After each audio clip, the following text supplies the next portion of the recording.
Dalam tradisi Islam, Imam Mahdi adalah sosok yang dinantikan sebagai pemimpin akhir zaman yang akan menegakkan keadilan dan kedamaian di muka bumi. Kata Mahdi sendiri berarti yang diberi petunjuk. Menurut hadis-hadis sahih, Imam Mahdi akan muncul di tengah kekacauan dan ketidakadilan yang melanda dunia.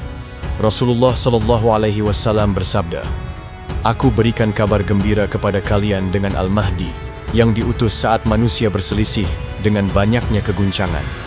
Dia akan memenuhi bumi dengan keadilan sebagaimana telah dipenuhi dengan kelaliman dan kezaliman sebelumnya." Imam Mahdi akan menegakkan keadilan di akhir zaman.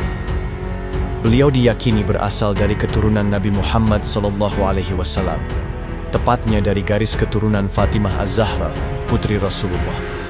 Beberapa riwayat menyebutkan bahwa Imam Mahdi akan dilahirkan di Madinah Al-Munawwarah. Salah satu tanda kemunculan Imam Mahdi adalah terjadinya dua gerhana dalam bulan Ramadan.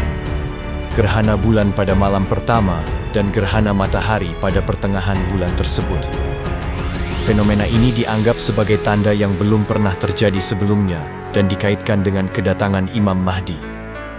Tanda lain menjelang kemunculan Imam Mahdi adalah terbelahnya Sungai Eufrat yang akan menyingkapkan Gunung Emas. Rasulullah SAW bersabda bahwa Sungai Eufrat akan memperlihatkan kekayaan emas, dan beliau memperingatkan umatnya agar tidak mengambil apapun darinya. Sebelum kemunculan Imam Mahdi, akan terjadi kematian seorang khalifah yang menyebabkan perselisihan dan kekacauan. Dalam situasi inilah, Imam Mahdi akan muncul, namun Imam Mahdi sendiri tidak mengetahui bahwa dirinya adalah Imam Mahdi. Orang-orang yang mengetahui ciri-ciri beliau, memaksa beliau untuk dibayat. Hingga pada akhirnya, Allah mengubahnya dalam satu malam menjadi seorang yang memiliki sifat-sifat kepemimpinan untuk memimpin umat menuju keadilan dan kedamaian. Setelah dibayat, Imam Mahdi akan memimpin umat Islam untuk menegakkan keadilan dan menghapuskan kezaliman di seluruh dunia. Salah satu peristiwa besar yang akan terjadi dalam masa kepemimpinannya adalah Malhamah Kubra, sebuah pertempuran dahsyat yang disebut-sebut sebagai perang terbesar menjelang akhir zaman. Malhamah Kubra diyakini terjadi akibat meningkatnya ketegangan dan konflik antara kekuatan besar dunia. Dalam beberapa riwayat disebutkan bahwa akan ada perjanjian damai antara kaum muslimin dan bangsa berkulit putih, sering diidentifikasi sebagai Romawi atau Barat.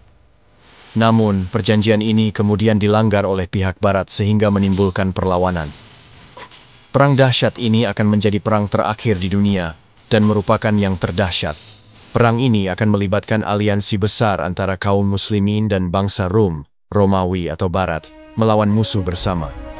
Setelah kemenangan atas musuh bersama, bangsa Rum akan mengkhianati kaum muslimin. Pasukan muslim akan terbagi menjadi 3 kelompok. Satu kelompok yang melarikan diri dan tidak akan diterima taubatnya. Satu kelompok yang mati syahid, dan satu kelompok yang berhasil meraih kemenangan. Setelah kemenangan kaum muslimin dalam pertempuran ini, mereka akan menaklukkan Konstantinopel. Pada saat mereka membagi-bagikan harta rampasan perang, terdengar kabar tentang kemunculan Dajjal di tengah keluarga mereka. Ini adalah gerbang untuk rentetan tanda fitnah paling mengerikan di akhir zaman, yaitu fitnah Dajjal.